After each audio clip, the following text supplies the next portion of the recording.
तो आज हम अपने स्ट्रक्चर सीरीज को कंटिन्यू करते हुए आज हम पढ़ेंगे how to implement struct with function returning structure.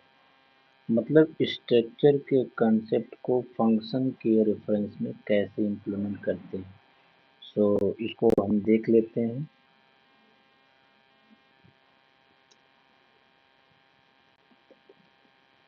ये इनपुट आउटपुट के लिए होता है हेडर फाइल।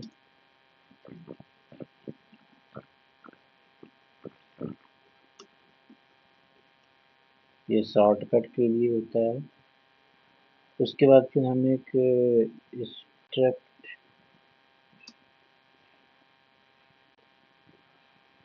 बुक नाम का हमने एक स्ट्रक्चर बनाया जिसमें हम जो बुक की आईडी है, बुक आईडी, उसको हमने इंटीजर लिया। जो हमने उस बुक का जो टाइटल है, हमने उसका कैरेक्टर टाइप लिया, कैरेक्टर टाइप हमने लिया। और ये कैरेक्टर अरे सपोज हमने 6 साइज कर लिया। और उसके बाद फिर एक हम ले लिए फ्लोट है तो उसका प्राइस ले लिए।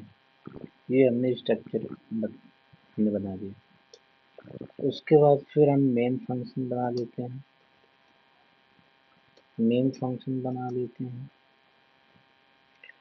फंक्शन में बुक एक b1 नाम का वेरिएबल ही हमने सब आपको पहले ही समझा दिया। अब हम फंक्शन को हमें कॉल करना है तो सपोज ये फंक्शन है, हमने इनपुट नाम का एक फंक्शन बना दिया।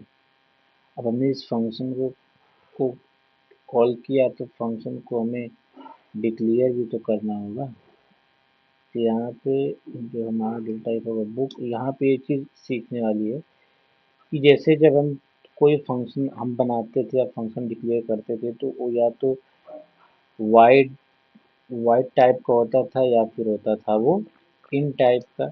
इंट होता था तो कोई रिटर्न वैल्यू करता था, वाइड होता था तो कोई रिटर्न वैल्यू नहीं करता था। लेकिन लेकिन हम यहाँ पे ना तो वाइड लेंगे ना तो इंट लेंगे। क्यों?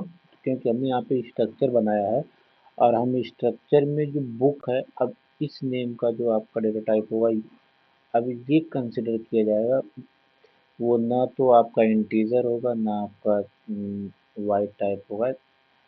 तो इसलिए हमें यहाँ पे बुक नाम का डेटा टाइप लेना होगा। ये चीज़ स्ट्रक्चर के कंसेप्ट में ऐसा होता है, स्ट्रक्चर के कंसेप्ट। और उसके बाद फिर फंक्शन का नेम हमने बना दिया इनपुट।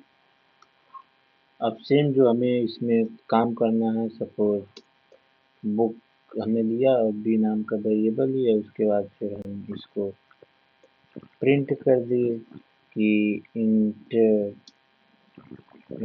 इंट बुक आईडी, उसके बाद फिर टाइटल, उसके बाद फिर प्राइस। ये प्राइस हो गया। अब यहाँ यहाँ पे डबल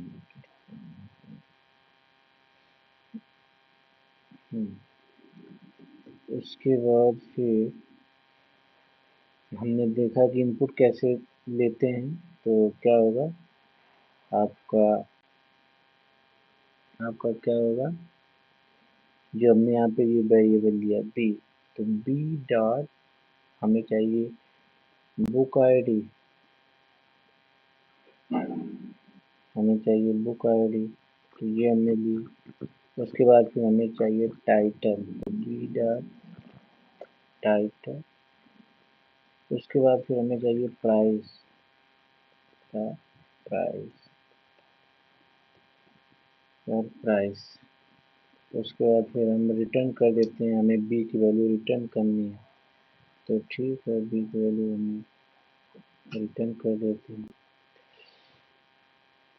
तो अब हमारा फंक्शन बन गया। तो ये आपका मेन फंक्शन है जो कि प्री डिफाइंड फंक्शन होता है, ये आपका यूजर डिफाइंड फंक्शन जो हमने अभी डिफाइन किया है, और ये हमने स्ट्रक्चर बनाया है।